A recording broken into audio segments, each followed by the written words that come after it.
digest. What the hell is stress? We can live a little better, I do profess. To see the stogie leads to the bottle to the joint. It's a domino effect, if you get my point. The joint to the coke to the dope. And you know what? The wake up either dead or broke. If the ultimate weapon is a bigger subsidy, we will use it. It is worth it. It's worth $50 million this year, if that's what it costs to buy a $3 million crop, if it'll do the job. Now, it may be there'll be social problems and the political problems and the rest, and their embarrassment that won't do the job. My guess is that $50 million wouldn't do it, but it is worth it to this country. If that will do the job, pay $50 million. How it is that the United States, with all its military services, the Coast Guard, the CIA, the FBI, the DEA, and cooperating agencies, including local police departments, how they are not able to suppress the drug trade in the United States, how they cannot seal the borders and stop these shipments coming in, and then the whole distribution system. The nature of the drug use and availability of drugs began to change as the Vietnam War went bad. Specifically, there was a shift from the availability of relatively innocuous drugs like marijuana and hashish on the street to those drugs becoming relatively scarce due to federal drug programs, and there appearing instead a large quantity of very pure, very cheap heroin.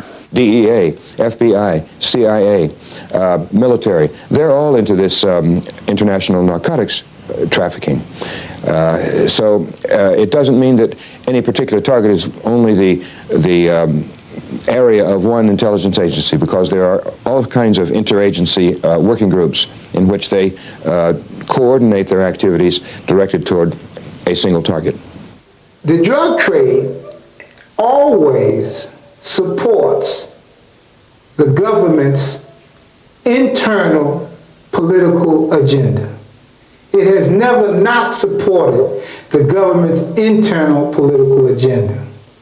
For an example, the phenomena that we saw with the Nicaraguan situation, which we call the Iran-Contra affair, Iran had less to do with the Iran-Contra affair, in our opinion, than Colombia, because it was the Colombian drug pushers which opened up avenues for finance that the United States government could not get legally from the Congress. Some of the Hmong tribespeople were involved in the production of poppies, and under the CIA, that production greatly increased, and the revenues from the sale of those drugs, which were flown out by CIA proprietary airlines, were used to further finance covert operations by the CIA. So, what the United States government did was to get the ready cash through Elliott Abrams that allowed drugs, cocaine, to come into these poor communities all over the country as a means to then serve the secondary agenda, which is to sedate and control and criminalize as many of those black and Latin people that they can. One of the effects is to take totally out of the political picture a whole generation or two of young black males who either get involved in the drug trade and end up in prison, or who get involved in consumption and do not get involved in politics. It's the state that builds the archipelago of prisons.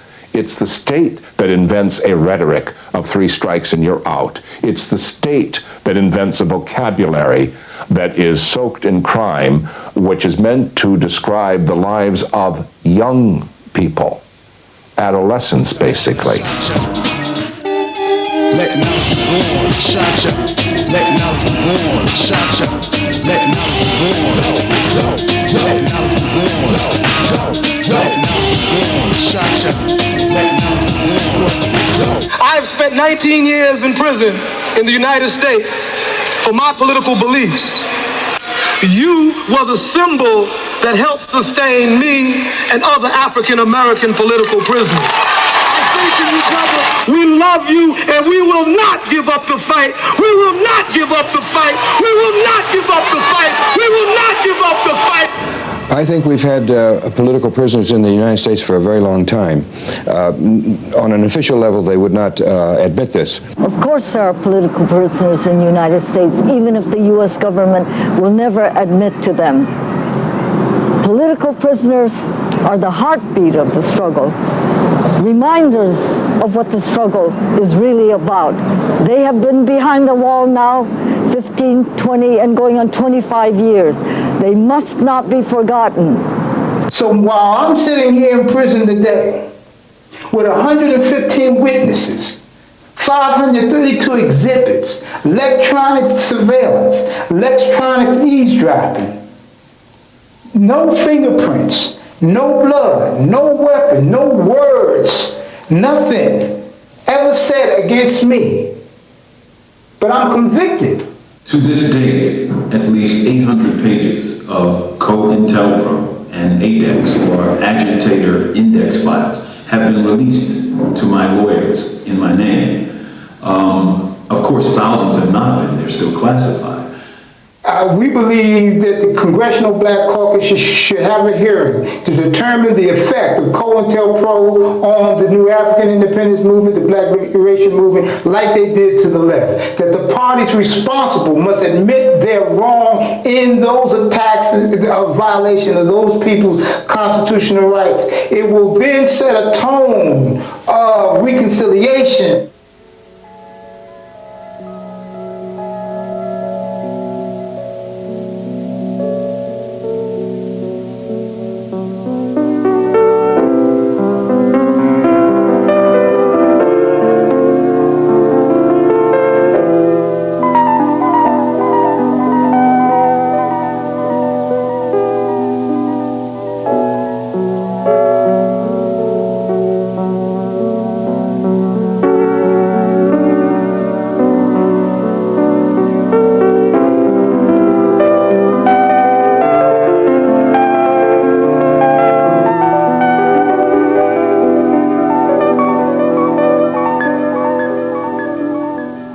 A single stone or a grain of sand, as we are each individuals, if we change ourselves, if we do one small thing, it's much better than people trying to do big things and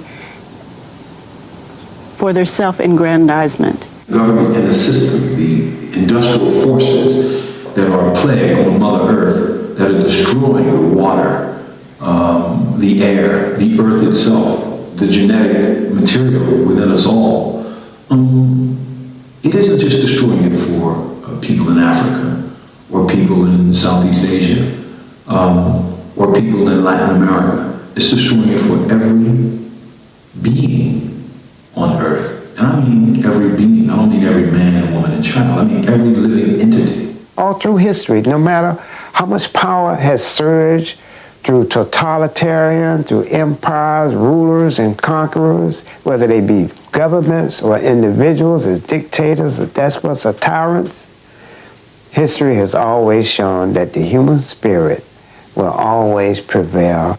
We do not exist as individuals. All of us have a mother and a father. So we come from a collectivity of these two beings. We cannot ignore that and say, well, I am. There is no I am. There is only we are.